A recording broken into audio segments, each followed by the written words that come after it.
Introduction of Daoism and Daoist studies, and especially the programs we are teaching in the Lao Zi College, Lao Zi Daoist College. And if you have any questions, please write them down, and at the end of this presentation or of this webinar, we're going to have a Q&A, so questions can be asked at the end.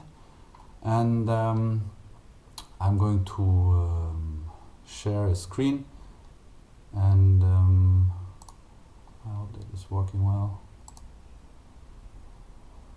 So you can also use, if there's sound problems or something like this, you can just write in the chat, and I'm going to see whether, so let's see whether this is sharing. Okay. So first of all, I hope you can still see me and the screen shared. Okay. So we are going to introduce the Daoist College first. So this is a Lao Zi College webinar, and we are having a introduction of Daoism and Daoist practices today. And the Lao Zi Daoist College is the first Dao college recognized by the Daoist Association in China, 中道协, 中国道德协会. And we teach Daoist studies, practices and traditional culture. And recently we started, not recently, at the beginning of the pandemic, we started to teach online courses and webinars. So a lot of students all around the world joined our courses. We have around 30 to 50 students, long-term, short-term students, in several courses over these years, and more are starting with our study programs. So today we are going to introduce also a little bit of the upcoming courses. So let me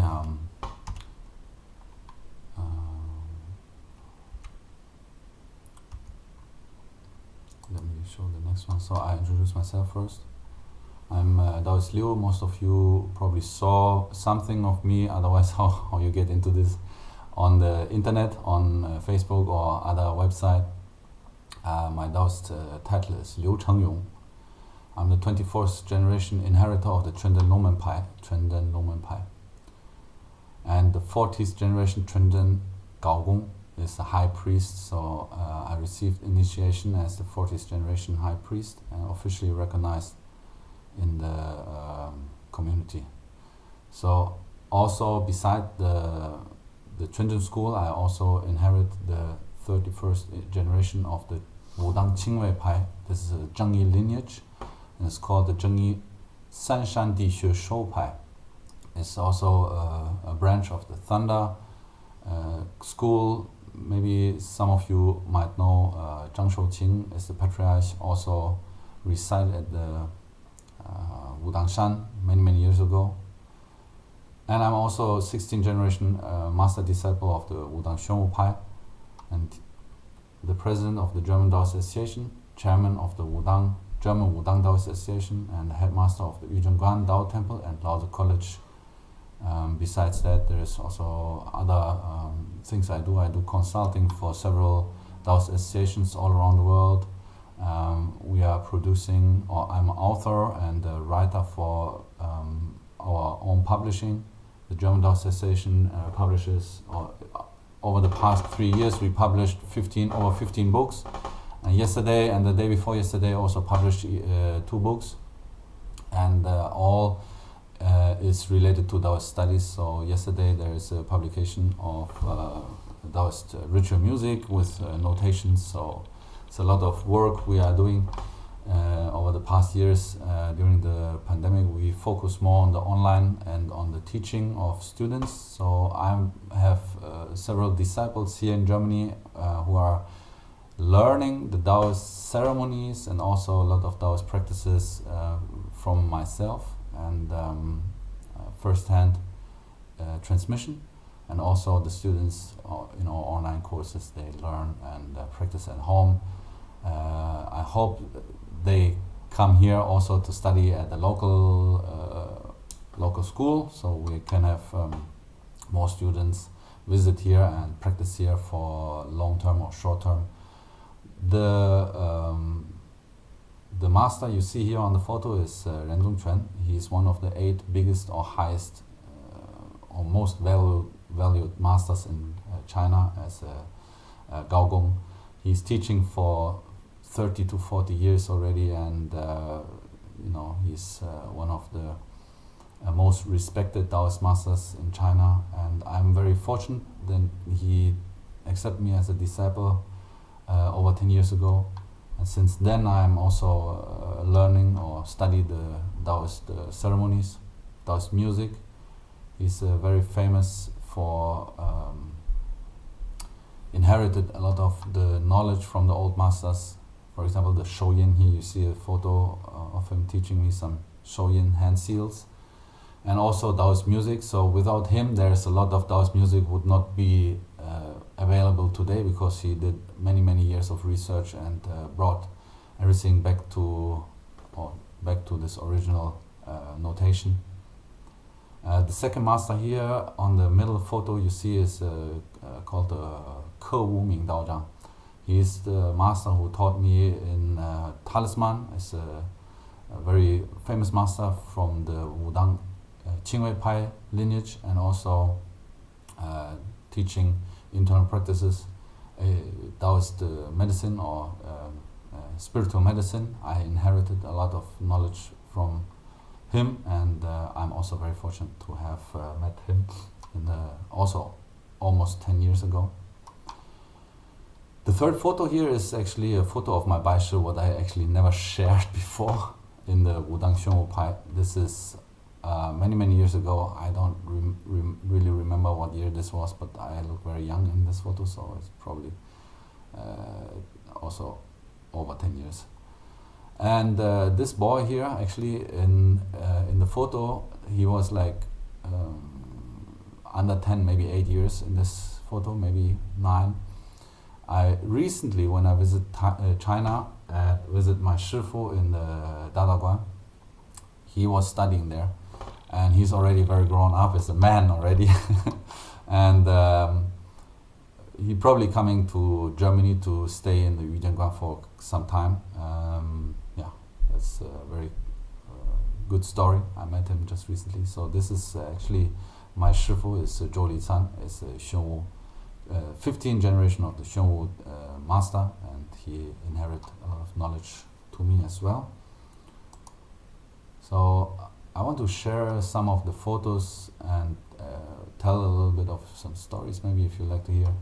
So here you see me, this is about 10 years ago when the Daoguan is a Daoist college where I studied for the past 10 years. And this was when it's just opening, and the renovation or actually the construction finished only a few months here. And we did the first few ceremonies here. You see me standing here and being part of this Gaogong or this ceremonial team. And here is another ceremony. This is about half year later. There is already a little bit more better setup. Not only one table here, you see it's just one table. But a Daoist priest doesn't need a lot of things. Here you see it's also a very simple setup, but the Daoist priest is actually the only necessity to do an altar and do the worshipping, because all the items used or needed he can just produce in the moment of the ceremony. So here is also a ceremony. Some of my brothers, most of them I know for 10-15 years. And here is just some recent photos of a couple months ago also in Wuhan. This is a temple in Wuhan. It's called the Wushengong, Wushen Miao. And here's also a ceremony I did during the Qingming festival for blessing. Here is also a photo in the yellow, what you see here in the left lower corner, this is also at the Daoist College, where we do the morning ceremony in the good weather, doing it outside. There's an outside altar, and here I play one of those instruments. It's called the Nao and Bo. Here's the counterpart to this. So this is actually a difficult instrument to play. For the most of the students starting, they never touch this because it's quite difficult to play. But over the time, it's get used to it. Here is a photo where I look like a teenager. This is also some of my brothers and the shifu of the Wudang Pai. Here is actually in Wudang, Nam Wudang, Wushen Gong. This is Wushen Miao, and here is Wushen Gong. This is what I just mixed up. So here, these photos from recently is in Wuhan, and this is at the mountain of the Nam Wudang, Dabieshan. So here is also maybe 10 years ago, over 10 years maybe. This photo of ceremony. Here is also the 14th generation Grandmaster is Yoshun. Maybe some of you already heard of him. Also joining the ceremony. And here we do also like a festival ceremony for a lot of people, for blessings. Here's me also practicing sword in front of or in the inside yard. This is actually also like a school where you not get in. It's not a martial arts school like you see in Wudangshan. You don't get in there. You just you need to be a disciple to go there and practice. And here's me teaching some of the children. Actually, the second one here is the boy what I just referred to, and some of these kids, they are already grown up, like bigger and taller than me, and you will not recognize them if you see them now. And it's really like a family. I mean, you see now here's hard training. You know, that's quite normal for students and disciples in this school, in the Wudang Pai. Hard training during the day, and also hard work on studying. So I studied there for many years and also taught a lot of students. I just choose this photo because I think it's quite interesting, like a foreign Kung Fu master is teaching the disciples in the Wudang temple. And maybe it's also kind of good memory, for me at least. I want to shortly introduce our college, Yuzhengguan, the Dao Temple. Here is the temple hall, and in this photo you see there is an altar room. Actually, it's quite big. It's for the daily ceremonies and bigger ceremonies, or when we have audience, we do on this ground here. So also the college, we have classrooms, and here you see some of the students of the Dao College practicing the morning ceremony. Actually, I see Lawrence is here also. And very interesting because most of them, they practice martial arts, and anytime you could ask them to perform a form. Actually, these two disciples, my long-term disciple, this one here is Xindan. She already, and here you see a photo of her, she already studied with me for like for almost 4 years, three and a half, 4 years. She's very good in martial art and also studied the Daoist ceremony. So anytime she can join the ceremony, anytime she can perform her Kung Fu things, and it's a very good character. And also here you see a photo is some people, because we usually don't do a lot of photos during the ceremonies. Sometimes we have a person who is helping us to do some photos, but here we just have a little photo during the ceremony. This is also, I think, half year ago maybe. And what is very special, we are the first Daoist temple in Europe, and we also grow the tea. So maybe, or the Daoist College, sorry, I said the first Daoist temple, but there's other Daoist temples, maybe smaller ones or bigger ones, however. but we are the first one who also grow the tea, and the students can also pick the tea. And recently we just started this tea season and picking the tea for a couple days already. Now there's new growth, so a couple days later we can do another picking. This is also very interesting. So okay, we start with our actual topic.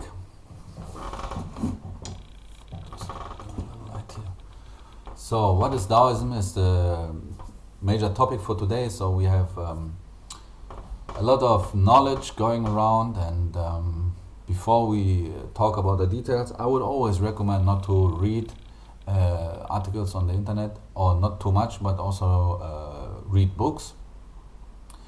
The problem is with translations, there's a lot of half knowledge also in the books, but at the end you can also ask people who are more professional, and you probably get a correct or good answer. So what is Daoism?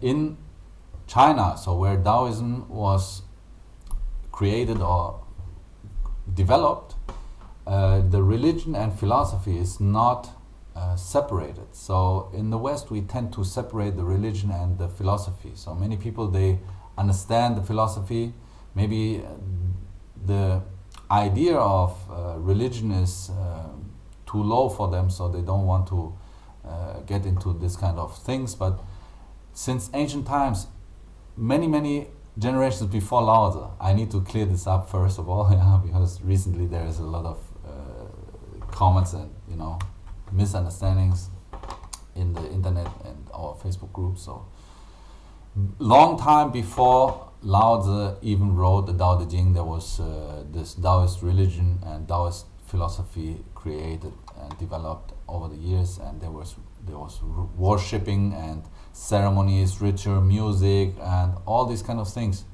They're deeply rooted in the culture, and therefore it is not it's unseparable. So we don't separate religion and philosophy usually in the Chinese culture. So if you recognize the one, you automatically recognize the other one, because they are both the same.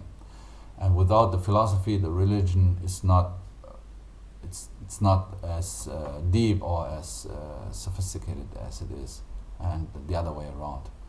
So the Daoism is not only philosophy and religion, but also a view on the world. So in German I would use the world views, so how we look at the world from the eyes of a Daoist or of the Daoist idea.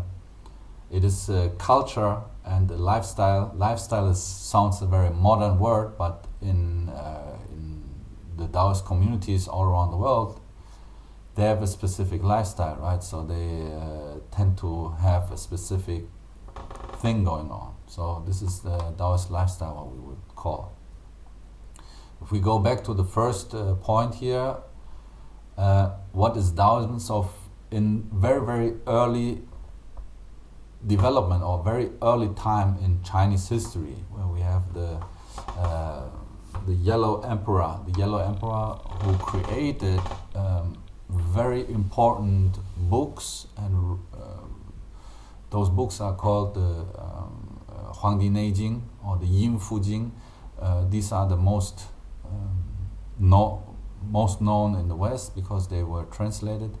And the key point here is that there is translations available in English or in Western languages the mass can read and understand. So many people, they know there's a Tao Te Ching, because very early in the time, 100 years ago, people start to translate this into Western languages.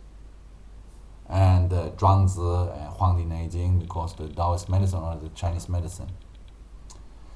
A lot of people now can also start reading scriptures, what we translated, morning, evening liturgy, and all these kind of things.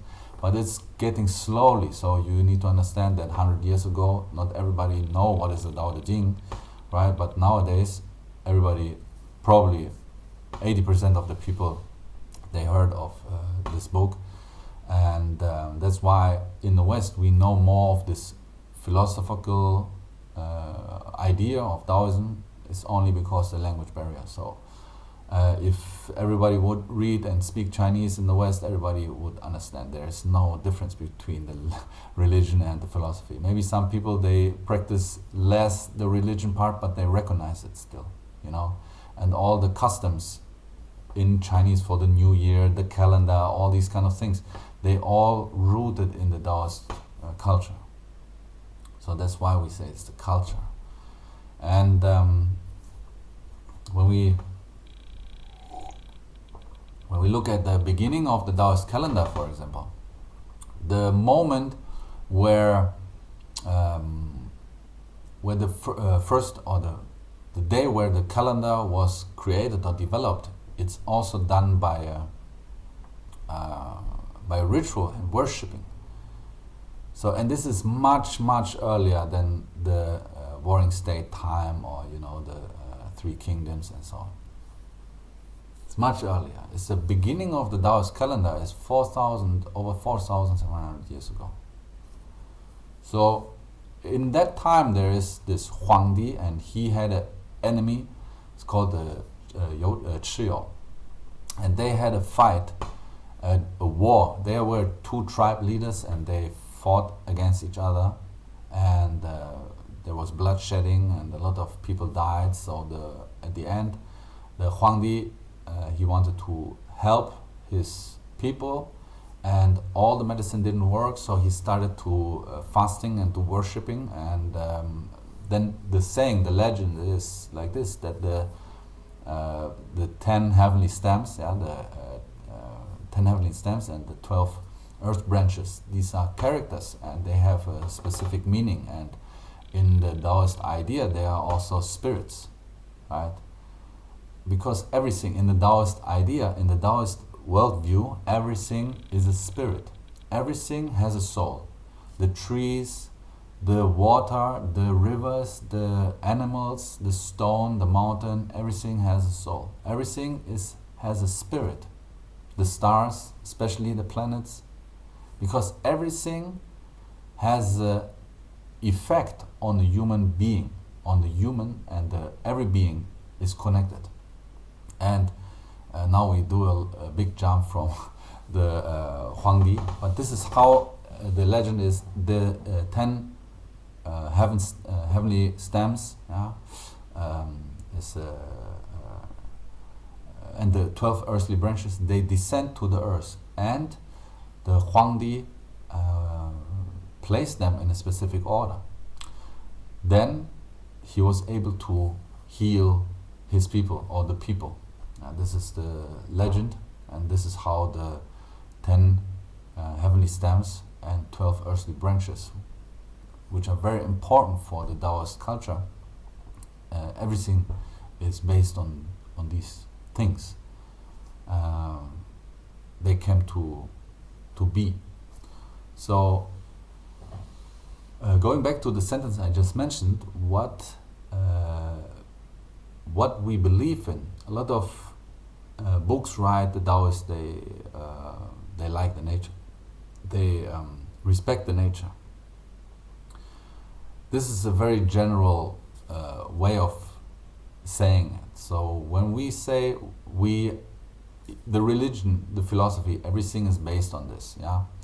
When we do worship to some deities, for example, we ask for blessing, we ask for protection, and so on. It's because we believe that these deities are the same spirit like we are. We just have a different appearance. So let's take one example. So we have the spirit of the stars, and there is several spirits or several stars. Let's call them stars, or Shen. In Chinese, it's called the Shen. Shen is spirit, but also the same character means God or gods. So this is why this idea or this philosophy or this worldview is so deeply rooted in the culture, even in the language. It's very important to know that. So when we look at the at the effect of the planets around us. The moon, for example, has a huge effect on us. Every 28 days, the moon phases go at 28 days, yeah, and it has a very big effect on the beings on the earth, on the plants, on the animals, on the humans.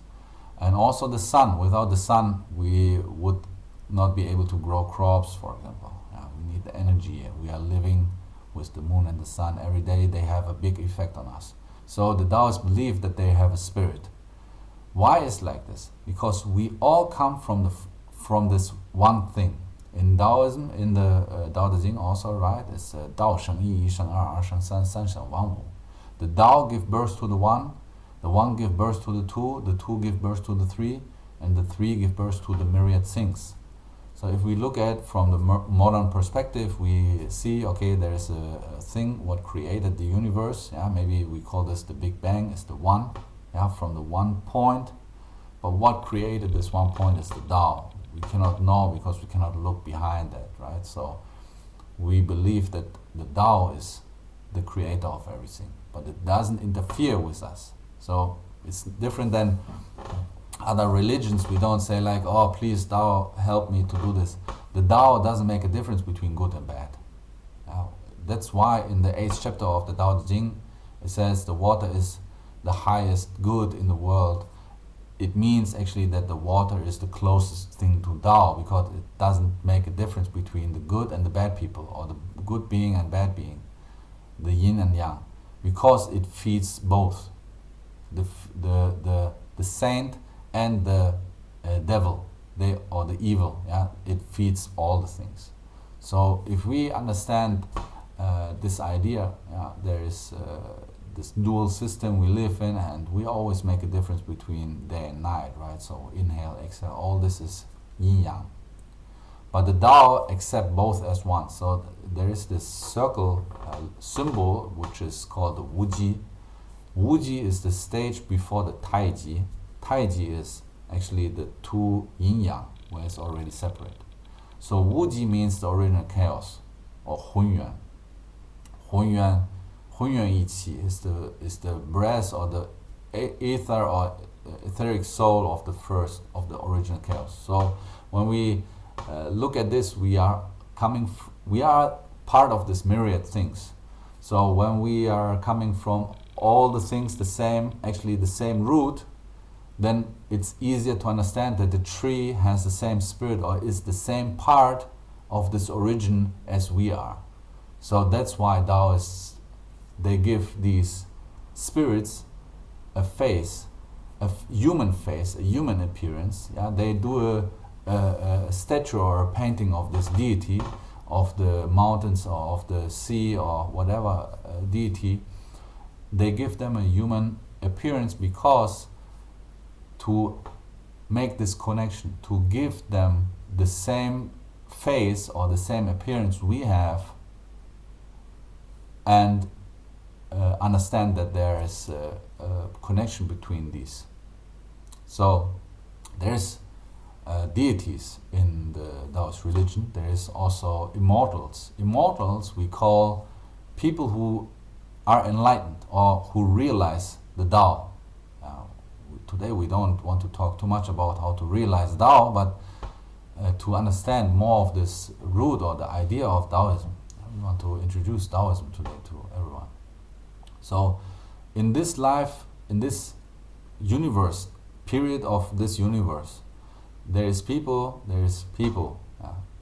and in the past 2000 years, maybe we can also read the historical records of these people who are recorded to be realized people, or realized beings.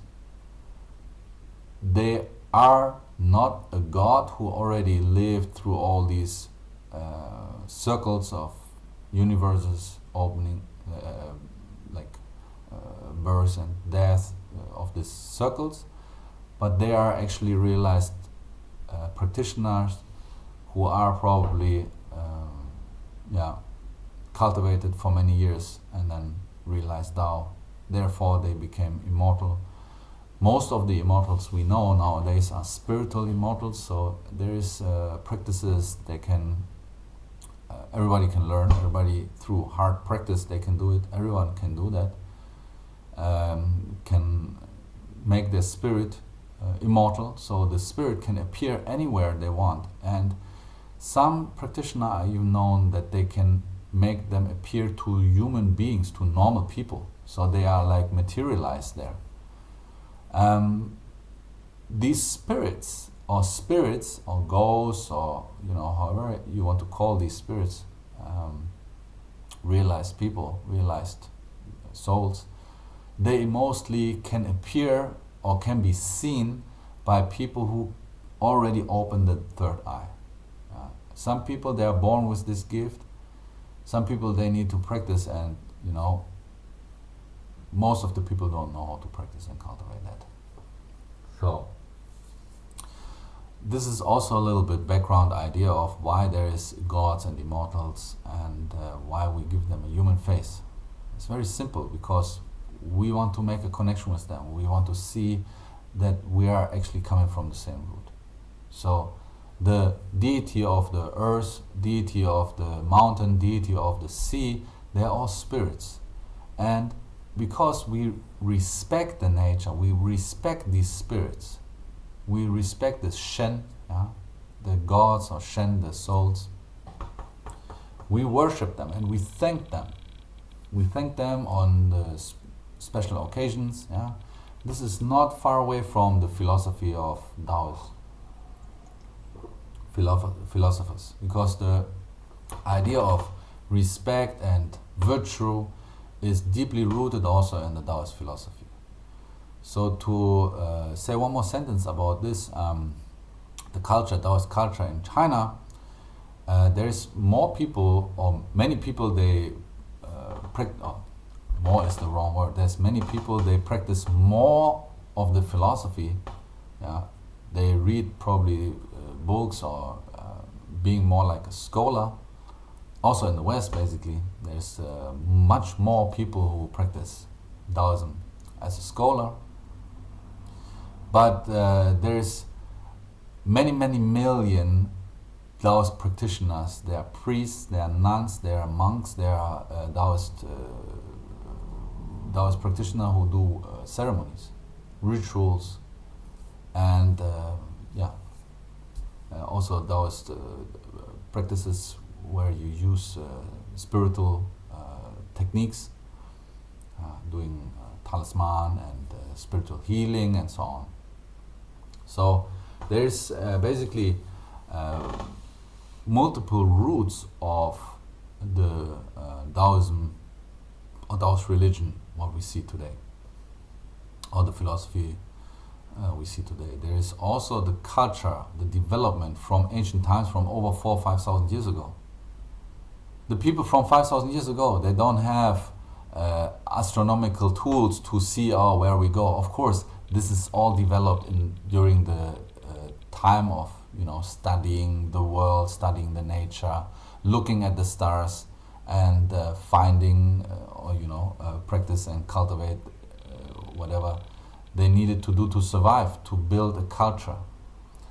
Also, the Bagua is based on this idea, the natural phenomena. And what resulted in all these developments over the years is the Daoist lifestyle, what we see nowadays. There is a lot of, just recently I see actually a Daoist practitioner. We often laugh about this because this is like some stuff we probably wouldn't wear, but I also have some sweatshirts with a talisman printed on there. And there's somebody in a couple days ago, they created a beach towel with a lot of talisman on there, and they wanted to give us also some, and sent to my Shifu's temple and so on. So this is what we see nowadays. There's a lot of things people use in modern times. They are based on Daoist culture. If it's customs, day-to-day things,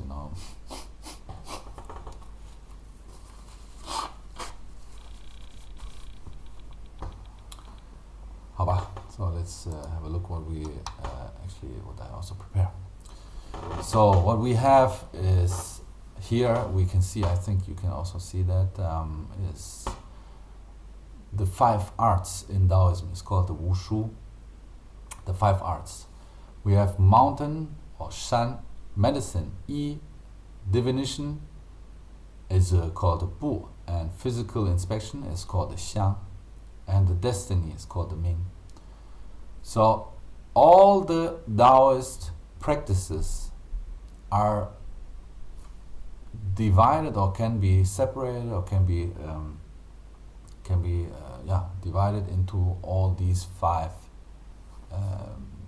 arts.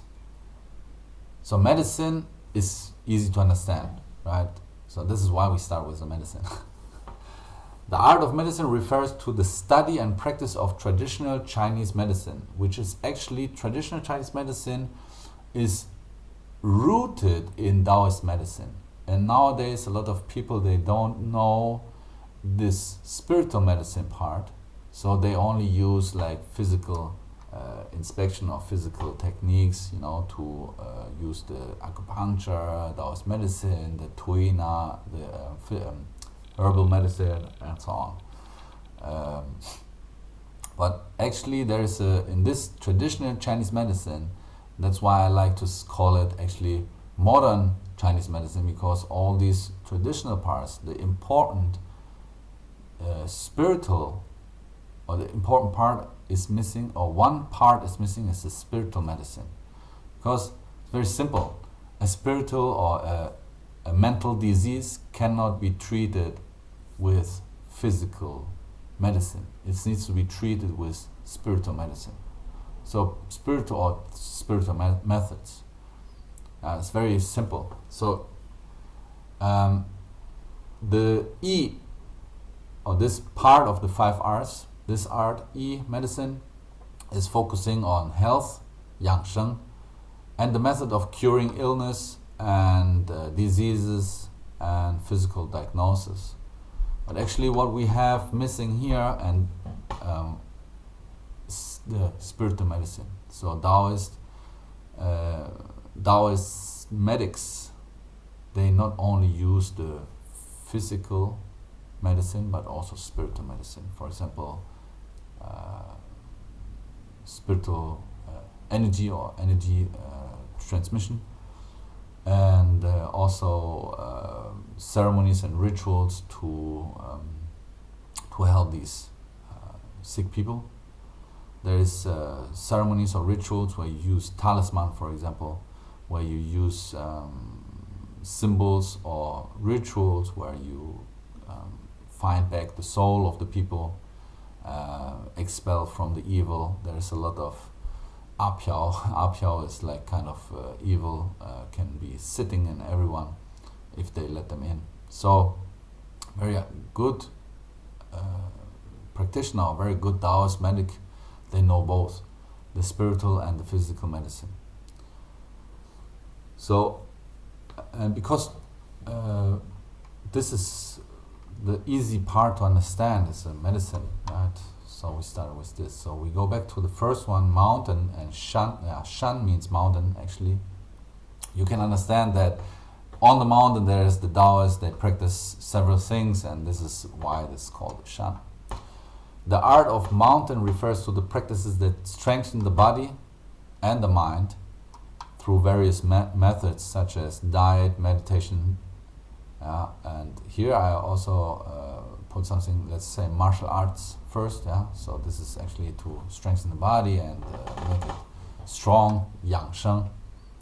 But then there is also part of the shan is also ceremonies, like the ceremonies we do, the worshipping and talisman practice and rituals.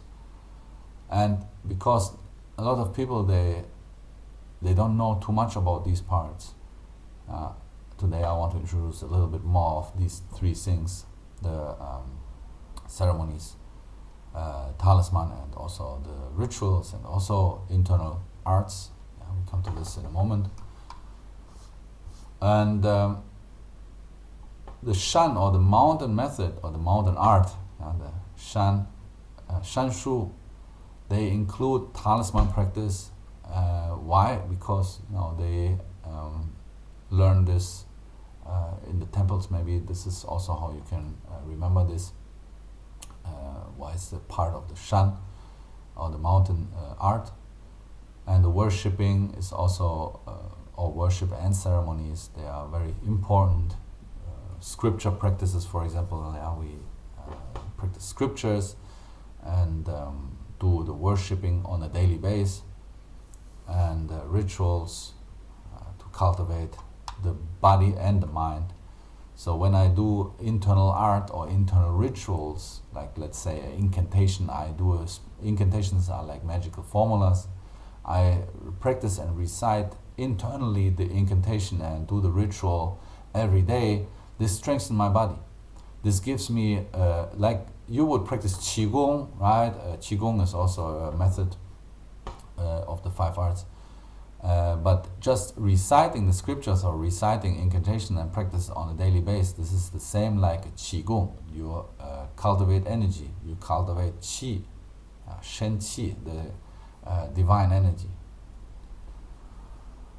So, yeah, let's talk about this a little bit in a moment. Let's go further in this list. We have divination, and this is called the Bu art, the art of divination. The art of divination manifests the 3 main methods: is fortune telling, date selection or auspicious date selection. We also need to know what dates are not so fortunate, so this is also very important. And the analysis of the cosmic flow of energy. So what is, when you see somebody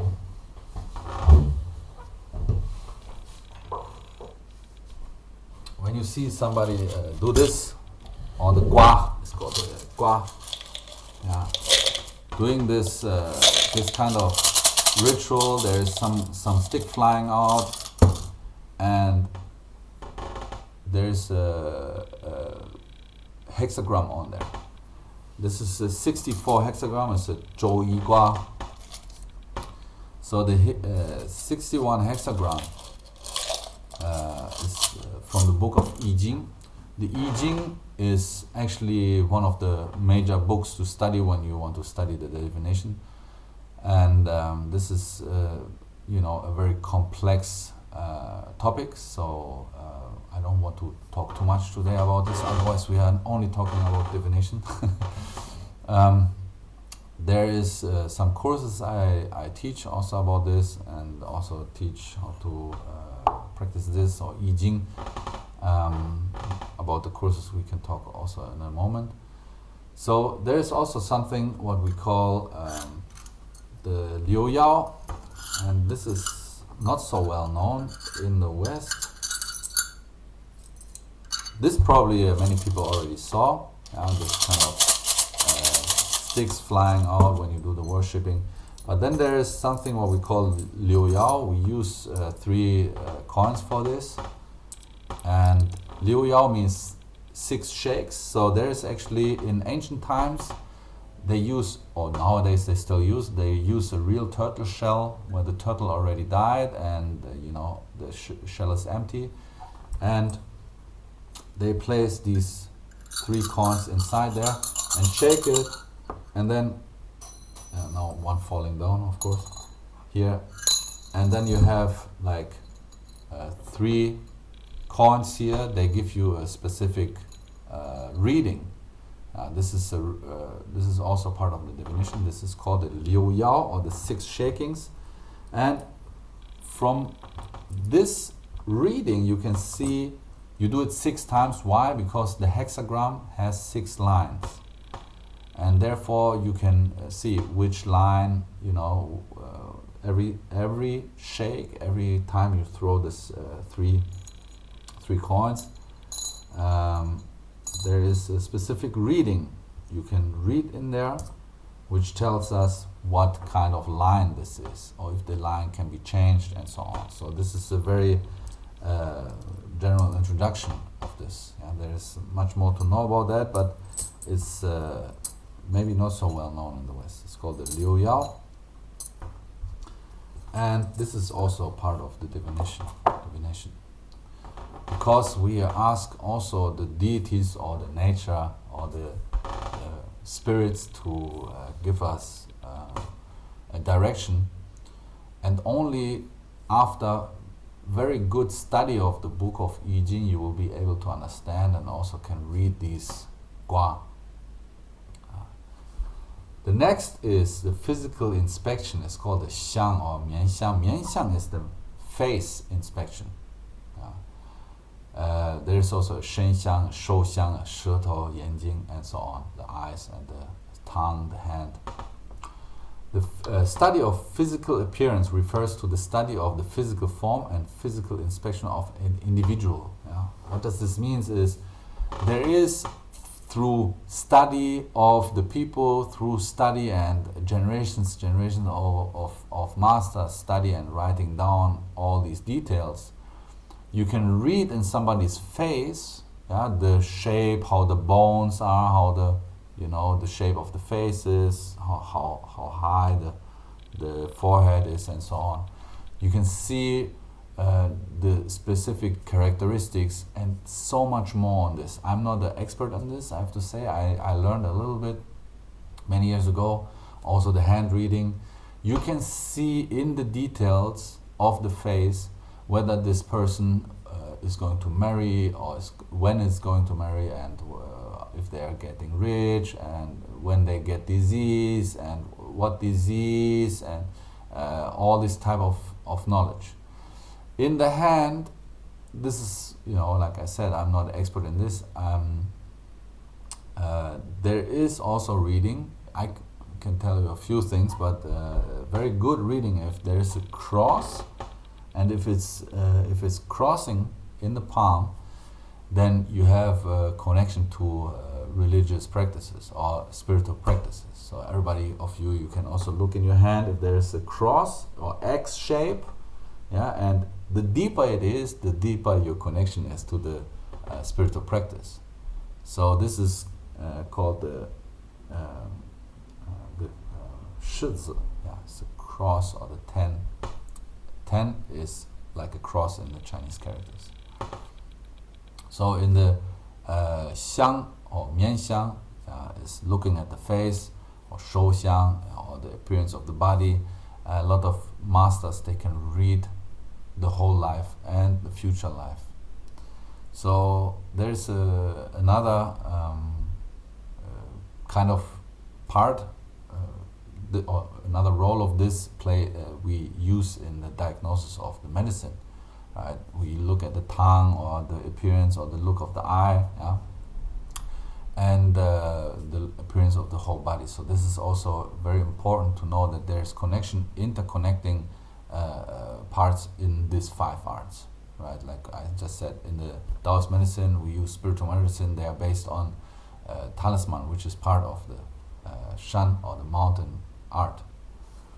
So the 5th art is the art of destiny, or Ming. Swamming, we call swamming.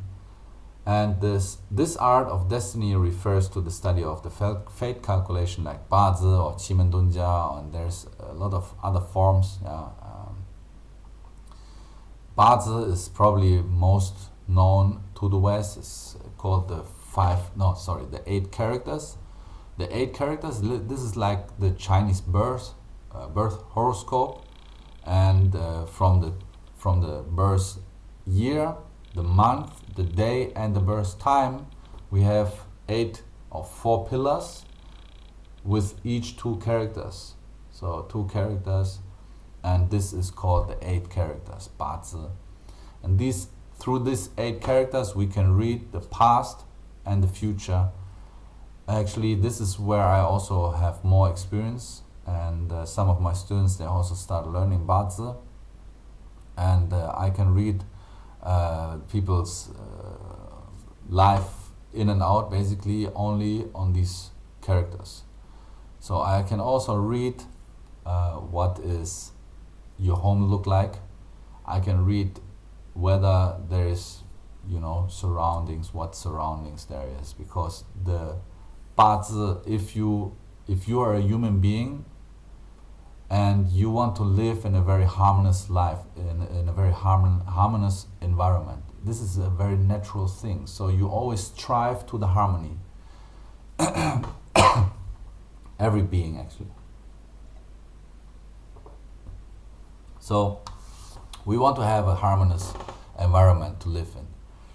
So when you live longer than 3 years in one place, this is like the number 3 years live in one place, then this place, this surrounding is also harmonizing with yourself. So you can read in the Bazi, when you're born at one place, this place looks like what, and if you move somewhere else, if you live there longer for 3 years, it's much more look like your home, or general appearance, not everything, but you know, the environmental marks or special things there, they can read in the Bazi. So Bazi also can read where and when you're going to have, or what time, what day actually exactly you're gonna have accidents, for example, or you're gonna have trouble with the police, or you're gonna have good wealth. And if an expert reading your Bazi, they can also recommend to you on what date, you know, invest some money, or what to invest in and what not to do. And this is why a lot of Chinese people in China, they go for important things, for example, wedding or opening of a business. They go to find a Suanming, Ming Shi. Ming Shi is actually the master is called the master who's calculating the fate calculation. Yeah, this Ming, destiny master, we can call it in English. So in the Bazi, you can read what to avoid and what to do and when to do it. This is a very good way of knowing the general direction. I've heard people also say, I don't want to know everything about my future.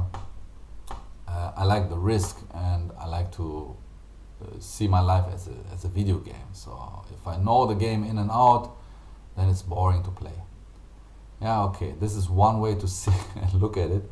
But if you know when to avoid certain things to have a better life, and what to do when to have a better life, this is also like a special portion or a special item you find in your game, right? So why not using that? This is all based on many years of development and knowledge and experience. And there is a lot of things nowadays people cannot understand why it's like this. And the Bazi is actually based only on the 10 heavenly stems and the 12 earthly branches, because they together make a 60-day circle, the 60-day or 60 months, 60 years circle. And this is a very good way of studying the fate when we start studying the Tiangang Dizhi, the 10 heavenly stems and 12 earthly branches.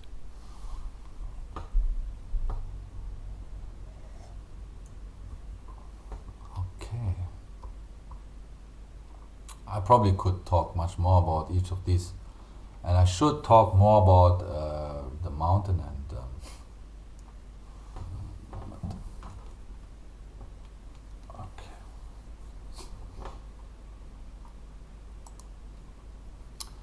So yeah, we said we want to talk more about the Daoist ceremonies and rituals today. And the Daoist ceremonies and rituals, the daily practices, they are based on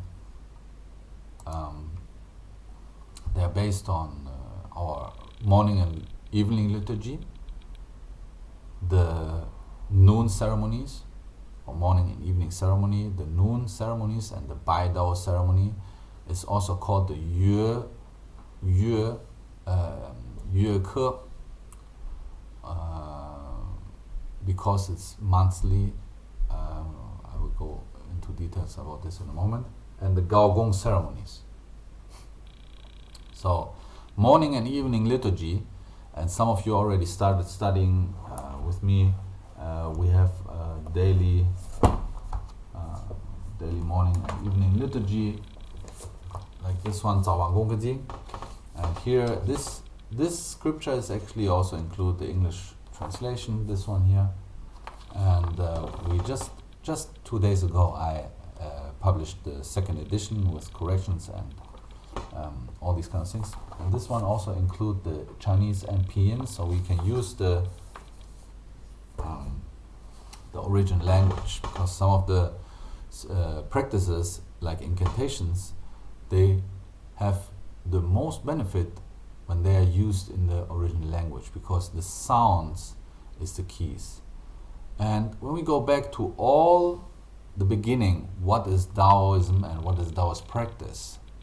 The Daoist practice recognize the yin-yang, the wuxing, the yin-yang, the taiji, yin and yang, the 5 elements, the wuxing, which is very, very important also for the Bazi basically, and the Bagua, 64卦, the Bagua, the 8 trigrams, and the 64 hexagrams. They are very important for those practices. For the internal practices, most of the time we only look at the yin-yang, 5 elements, and the Bagua sometimes.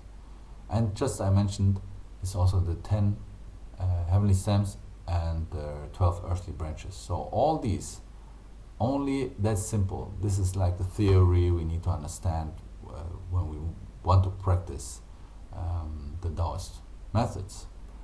So the 5 elements play a very important role in the Daoist ceremonies. Why is that? Because the sounds. The 5 elements, they are connected to sound, to color, to taste, smell, organs, to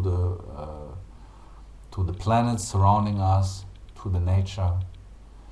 The 5 elements are actually called the wuxing, the 5 transformations, because they are not fixed elements, but they are transforming and moving all the time, and they are alive, not fixed like in the Greek philosophy. We have water, air, fire, and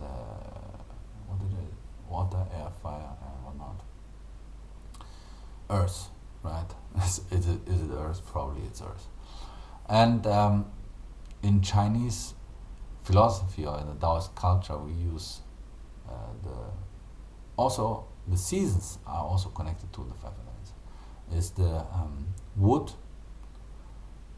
fire, earth, metal, and water. So these are actually giving birth to each other, but also controlling each other. For example, fire, wood give birth to fire. It's very simple. We use wood to make fire, and then fire gives birth to earth. Earth is also like ash, right? So after the fire is burned, everything is like part of the ash and the earth. So this is how we can also understand. In the earth we have metals, so earth gives birth to the metal. And when you see when your car in the morning, is made of metal, right? In the morning there's water on there. Or if you put a piece of iron outside in the morning, there's water on there. So the metal gives birth to water. This is also part of physical or chemical process, but in general we have this philosophy of the 5 elements. And the 5 sounds, they are the key to the Daoist ceremony. So, or Daoist music, for example. When we use the 5 sounds, do, re, mi, fa, sol, la, si, it's called the si. It's the 7 sounds, but there's 2 half sounds in between. So, do, re, mi, fa, sol. Do, re, mi, sol, la. This is the 5 sounds. Fa and si, they are the middle sounds. So this is actually 7 sounds in total, but we are base our notation on the 5 sounds. So when we are doing the reciting of the scriptures, there is also a tone. We do the reciting or the chanting or the singing the melodies, and this over the time, maybe not at the beginning, maybe after a couple of weeks of practice, you're gonna feel there is energy starting building up in your body, and doing the ritual is actually giving you energy, like a qigong practice. This is what I mentioned before. This is also why this is part of the Shan art, the mountain art, because it is developing energy and health, a healthy body and mind. So spiritual practice, we can also use this word. We can also use the scripture, reciting and chanting scriptures to do this. It's like a qigong practice. When we are in the morning, when we are finished with our liturgy, we are full of energy and can start the day very good. So there's of course differences between the different ceremonies and liturgy.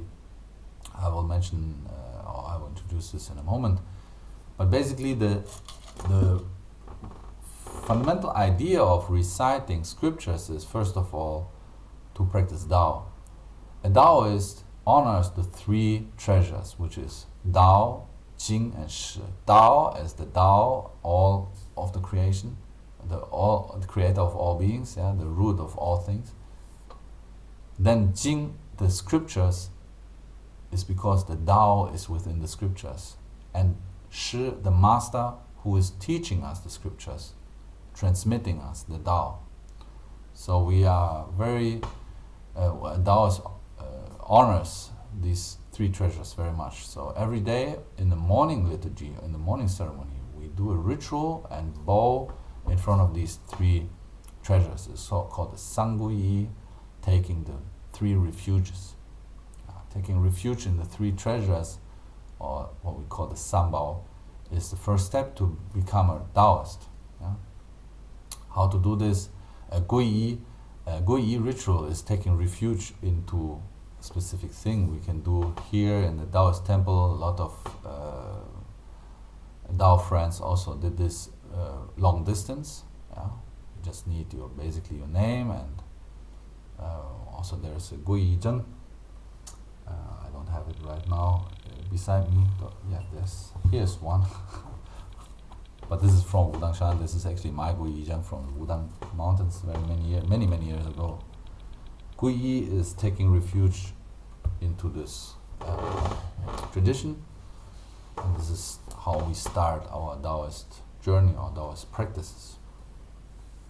So every day a Daoist is reciting this Sangui, or chanting and doing the bowing ritual. Bowing down is also a very important practice for the ceremonies. Bowing down is actually also a health activity, like you would do yoga activities, right? We are bowing down, getting up multiple times during the morning and evening ceremonies. Every ceremony basically has this bowing ritual. Bowing as a worship or as a practice is, first of all, respecting or showing respect, showing that we are humble, and this is a very important part of Daoist practice. And then it's also a physical activity. If we can achieve not to put ourselves above others, then we are starting to become an immortal. In the Tao Te Ching, when Lao Zi talk about the three treasures of daily practice or daily transmission, as Xing Dao Sanbao, the three treasures of the Daoist transmission, is the Ci Jian and Bu Ba Wo Fan Zai Tian Qian. Ci means actually being merciful. Jian means being simple, having a simple lifestyle. Having enough. If I have more than enough, then I also can share with others. It's very simple, a simple lifestyle. And The third one is 不把我放在天前. 不放在天前 means don't put yourself above the heaven. So don't put yourself above others means being humble, or let others go first. It's very simple. And this is how every one of you can practice these type of practices. Very simple. And the bowing ritual is actually all this together. If I bow down, I do it 3 times, usually to honor the 3 treasures. And there's also bowing rituals when I do, for example, fasting. I did before every day couple hundred of times to bow down. Also, is because it's a physical activity, but not too tiring. When you do fasting, you cannot do like hard labor work, but the bowing is a very good way of doing it. So in the morning ceremony, we usually, in the morning, and this is also very interesting, in the morning the sun is rising, we are having a growing of the yang energy. So this is why we do the connection to the deities in the morning. It's the yang ceremonies or yang rituals. And in the evening we are connecting with the netherworld. So we are praying for the suffering souls and their suffering. And in the noon ceremony, here we also list the noon ceremony, we have this transition of yang into yin during the noon time. And there we also pray for blessing, but also for avoiding calamities and also pardon the sins. 赐福, 祈福, 解厄, and 赦罪 means all these 3 parts of the noon ceremony. Pardon the sins is very important because as a practitioner we are also taking or receive usually over the period, then later when we do the Gui, maybe the first thing we need to find is a master who is taking us as a disciple, as a student. As a disciple, it's not a student. A disciple receives transmission, because in the Daoist tradition it is there is a standard from school to school is different, but in the school I inherited or I represent, we usually have this rule of disciples. They do the Baishi, the disciple initiation, and then over a period of time they learn, and then they learn more and more, and over some years of 考验时间, it's like probation time, and then they can get another initiation which is called the Guanjin. And the Guanjin actually is when they receive precepts as well. Receiving precept is when somebody is taking an oath, for example, and say, I will not kill, or to kill is actually also against the law, so we want to abide by the law, right? So the precepts is based on 5 most fundamental precepts. It's like not killing, not stealing, and these kind of things. Actually, yesterday, or the day before yesterday, I published an article on daoworld.org. So if you follow me on Facebook or on these social medias, you probably saw that post, or if you haven't, you can just also look at the website about the 3 refuges, and this article also includes the 5 precepts and also the 10 virtuous deeds. So a Daoist wants to create a Daoist character. We want to have a humble being, or want to be a humble person or a humble being, create a very good character, doing good deeds, do good things for others.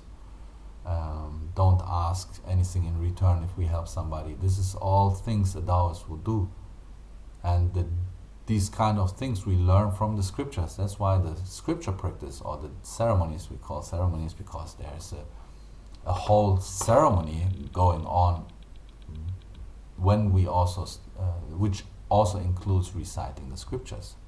For example, the morning and evening liturgy starts with singing a music melody which invites the deities or the gods to join us and be part of this ceremony.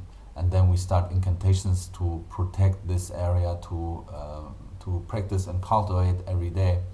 And in the morning liturgy we practice the 8 big incantations. They also include a lot of practices. These practices, they help us to develop spiritual powers or skills, Daoist skills or methods we can use in other parts. For example, a talisman drawing. When I draw a talisman, I need to be able to put spiritual energy in there. Otherwise, this talisman is just a piece of paper, and it doesn't have any good thing on there.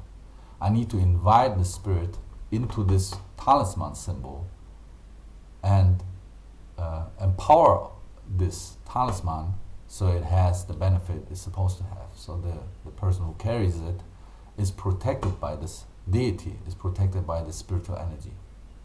So to cultivate, to develop this, 新锐来了，哎呀，你来了真好。To cultivate this, we also need to practice this on a daily basis. That's why the scriptures is one part, incantations and melodies is the other part, and then rituals like this Sangui, what I just mentioned, is part of the morning and evening liturgy, and also the noon liturgy, or the noon ceremony. So, like I said, the morning is connecting to the deities, the evening is connecting to the ghosts or to the underworld. The noon ceremony is connecting to the earth realm or to the human realm. Because Daoism or Daoists, they want to connect or have a connection with the 3 Sanyuan. It's called the Sanyuan. It's the Shen, Gui, and Ren, or Shen Ren Gui. It's the 3 connections. It's the gods, the human, and the ghost. Because ghosts we call souls, right? The lost souls. They also need to find their way home, and we can help them to end the suffering in wherever they are. So the Baidao ceremony is another thing. Baidao is what we do monthly. Actually, it's a standard for monthly 2 times, on the 3rd and 27th every lunar month, because on these days we believe that the Beidou Qiyuan Zhenjun descending to earth. So Beidou Qiyuan Zhenjun is what? I just talk about the spirits or the souls or the Shen of the stars. And there is 7 stars, which is the 7 stars of the Big Dipper, have a very big influence on our life. And Taoists believe that according to their birth date, we can also find their guardian or personal fate guard or guardian angel, however you want to call this. It's called the Benming Xingjun in Chinese. And this Benming Xingjun, or personal fate guardian of our fate, is one of these 7 stars. And during this Baidou or Beidou Jing is the scripture we are using, and we call Baidou because we honor the stars. Dou means actually the Beidou, the stars. There's also other Dou, but here we call for the Beidou the North stars, or the Northern Star constellation, which is the Big Dipper. In English it's called the Big Dipper, I think. So the personal fate guardian is called the Benming Xingjun, and on this occasion we believe that we can also connect with the Benming Xingjun, show our respect, and therefore end or avoid calamities, problems or catastrophes we happen to appear in our daily life. So there's also, in a bigger ceremony, there's also talisman involved when we do this ritual. we draw a talisman, and these talismans are special for avoiding these calamities, avoiding these problems. There's problems of this. Also, an article about this on the Dao World. If you want to go looking a little bit more deeper into this part, there's an article on daoworld.org, and it's also explained, and you can also find who is actually your personal faith deity, and there is a name for each of these deities. We don't want to go into much detail now. Also a little bit to look on the time, because we're supposed to learn more, not only Baido. Okay, so this ceremony is very important for every Daoist practitioner to connect with their personal faith deity. And some people also ask us to do it for them as a long distance. This is what we do here also as a service. We do service, but the Yuzhenguan actually is not only for doing services for people during these kind of ceremonies, doing ceremonies for locals or for long distance, but we also teach. And this is a major part of this college, Daoist College here in the Wudang. We are teaching the students how to do the ceremonies by themselves. So over the last 3 or 4 years, we already taught many people in the West, over 20-30 students. They are already able to do the ceremony by themselves. And I have students on every continent, basically.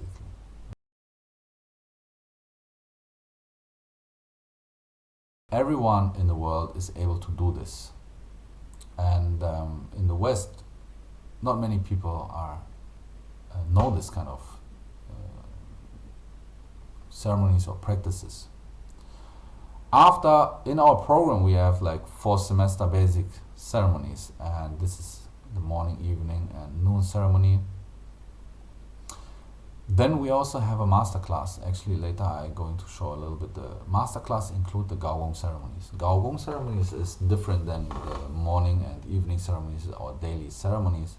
The Gaogong ceremonies include much more rituals, much more things to learn as a student, but actually you can achieve a lot of things with this. We have, for example, blessing rituals. We have rituals where we can expel evil. We have rituals where we can ask for healing. We can have rituals for ask for protection. We can have rituals where students get A notes and get a very good exam. All these kind of things we can ask from the deities, and they support or they are listen to the commanding priest, because he has a connection to the deities. Doing the rituals correctly will have a very good outcome. So our Daoist study program actually includes, here we go to the second one first, ceremony study program. This is like the what I just mentioned. We have 4 semester, which includes the morning. Morning is 1 semester, 6 months. Evening ceremony is 1 semester, 6 months. Noon is 1 semester, and Beido or Baido ceremony is 1 semester. Then the 5th semester is actually ritual music. This is the semester where you learn a lot of music and the very details of the instruments, all instruments which is necessary to master first or learn first before we start master class, which is Gaogong.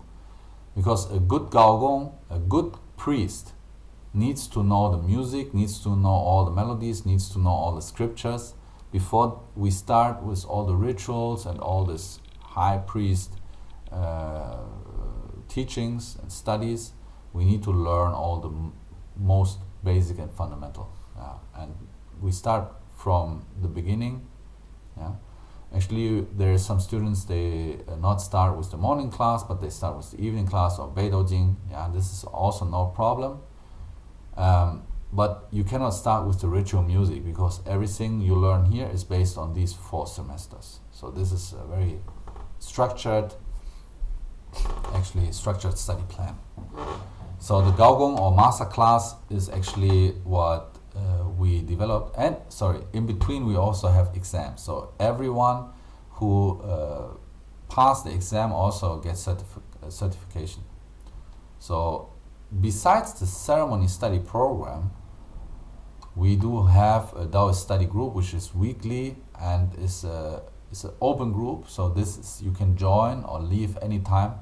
And the Daoist study group, actually, we are talking, or I'm teaching many topics. Every time we have a certain topic. Sometimes we have a presentation, sometimes we have a thing we can practice.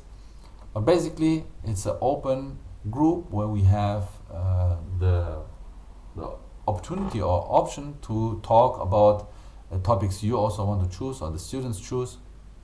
And just a couple classes ago, we did some explanation of certain scriptures, or learn a specific theory, or just 2 classes ago, I remember, if I'm not wrong, talking about some Daoist medicine, basic knowledge, and it's actually something for everyone. So a lot of students join this class, and we like to share more of the knowledge on a wider scale. So this is also very low cost. It's actually all this study group is for introduce more Daoist philosophy, religion, and culture practices to all the people. The ceremony study program is focused on a specific thing, and the Daoist study group is an open group and study group. Very interesting. So then we have also a talisman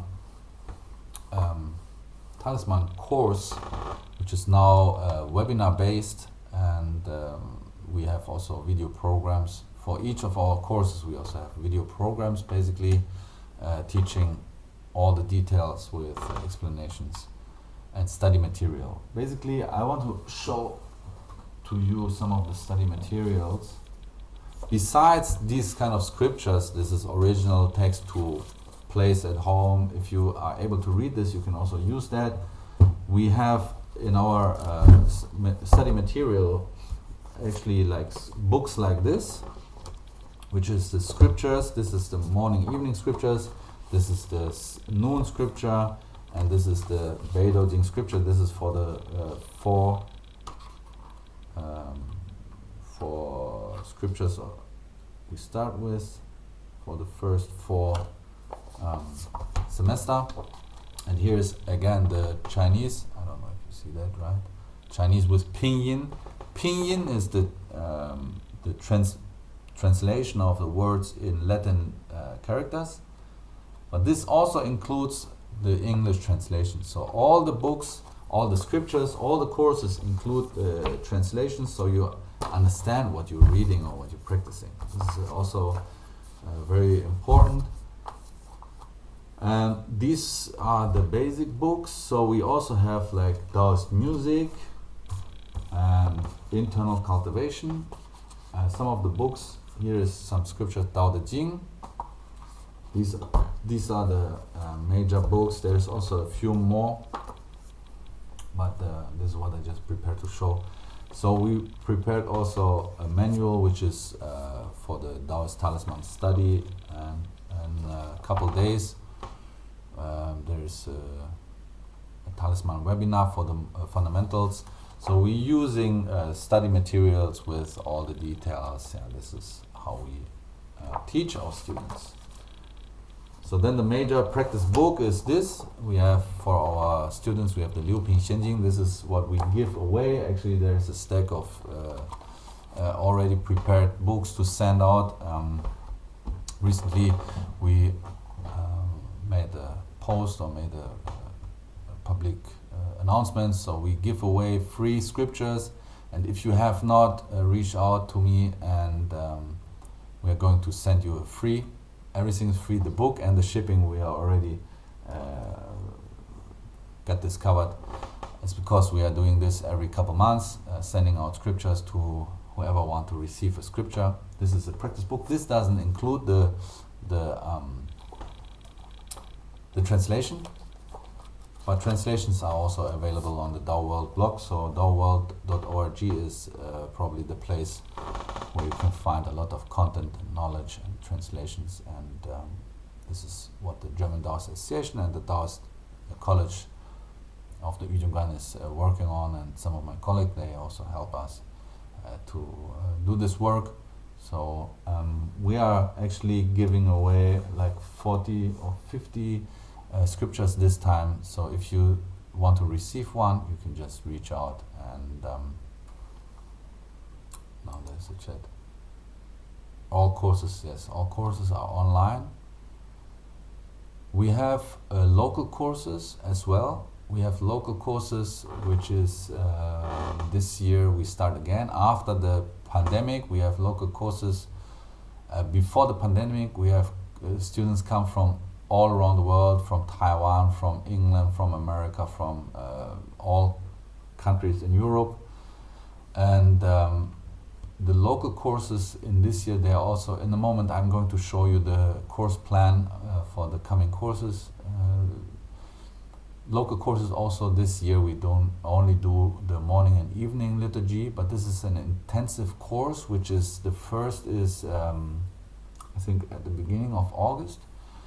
It's for 10 days. People can stay here and study in the Wudang, and within the 10 days they're gonna learn the complete ceremony. Is 6 hours plus practice and teaching or classes every day, plus free practices and so on. So we have actually this local courses. Before the pandemic, we had students already very happy join this class, and now we want to also start again after the pandemic, after everybody can travel again. And the second one is the evening ceremony. This is for 7 days because it's a little bit shorter, it's a little less content, 7 or 8 days. And the other classes we have is all online, like the Talisman course, the internal practices, the ceremony study program, and the Daoist study group. In a moment I'm going to show and share also the online college, basically the website, how to do it. So back to the Daoist talisman, we have the Daoist talisman practice. And when you want to, like I just said, you want to draw a talisman which has a benefit to the person who carries this, needs to use incantations, needs to have the correct drawing of the symbols, drawings or symbols. Sometimes it's like a picture, sometimes it's characters. So you need to practice how to use the brush and how to use the ink. The tools, there's also tools we use, is a seal stamp, for example. It has a specific seal on here, and this seal is actually for the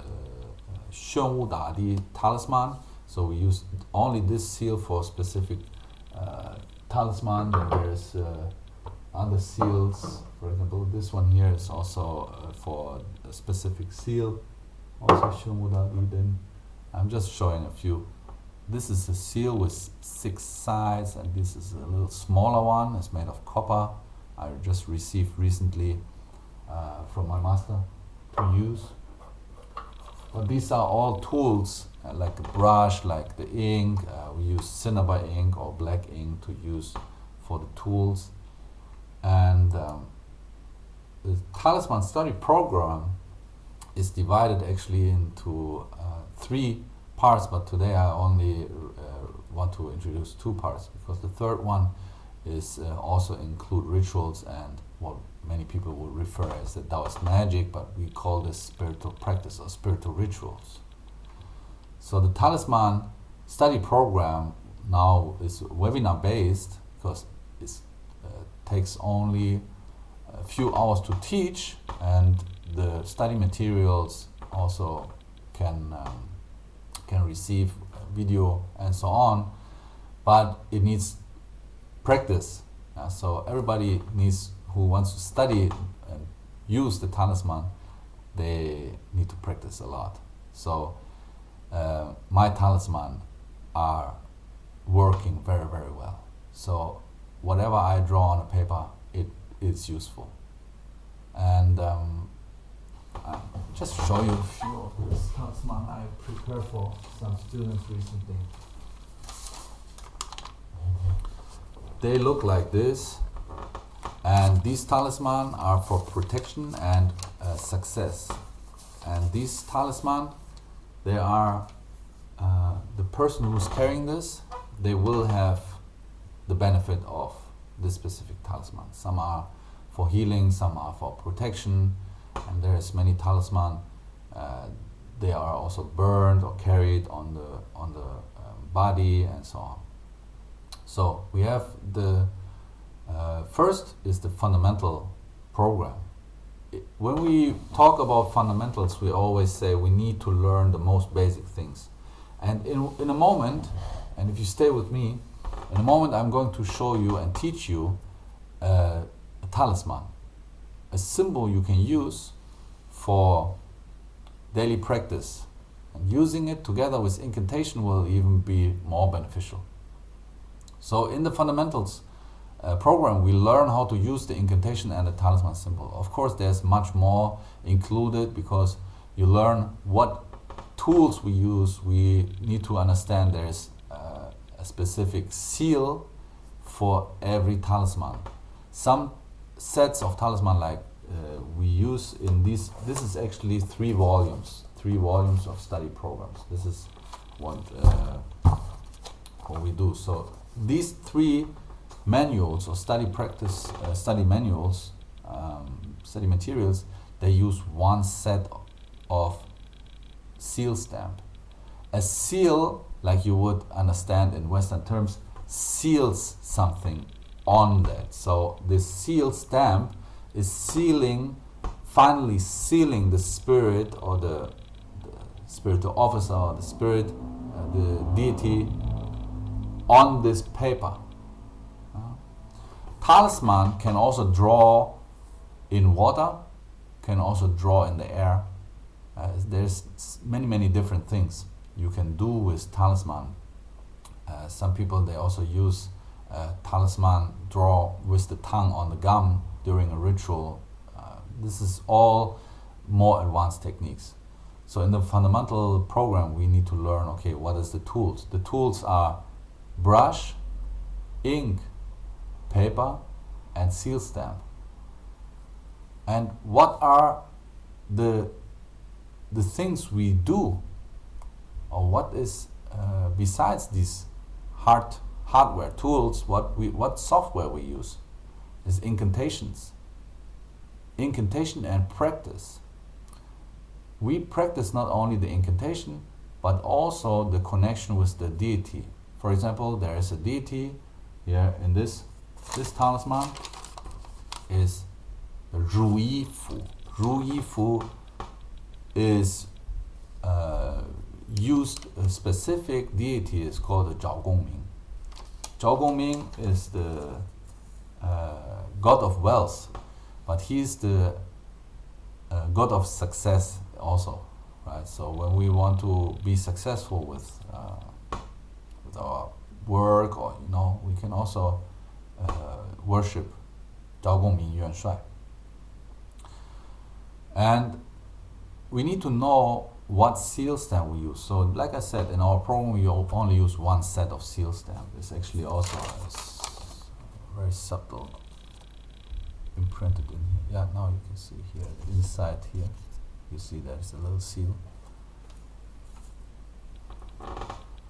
So talisman works on paper, works on other things. I thought I have a thing here, but it's a different thing. No, it doesn't have it on the back. So sometimes you have like amulet or some things you wear. There's a talisman on there, or you have like we have a T-shirt or something like this. You can also wear. They have, because the symbols, a talisman or fu lu is what we use, and the symbol is already empowered with the spiritual energy. to get the most benefit out of this is to invite, the priest invites the spirit to live in there. So when you just draw the symbol, it has an effect, already has an effect. But the priest invite the deity to live in this thing, it has more benefits. So when we are going to invite the deity during the ritual, the priest or the practitioner needs to know how to do this. So this is all what we learn during the fundamental. And the advanced program is basically building on that, because there's more complex talisman, there's more to learn about the fulu. There is different fulu from the thunder department. They are used for healing, for expel evil, for protection, for blessing, and so on. So we use the more advanced techniques in the advanced program. So that's why we have these 3 volumes or three books or three manuals to learn with, to study with. So the internal arts is the third part what I want to introduce today.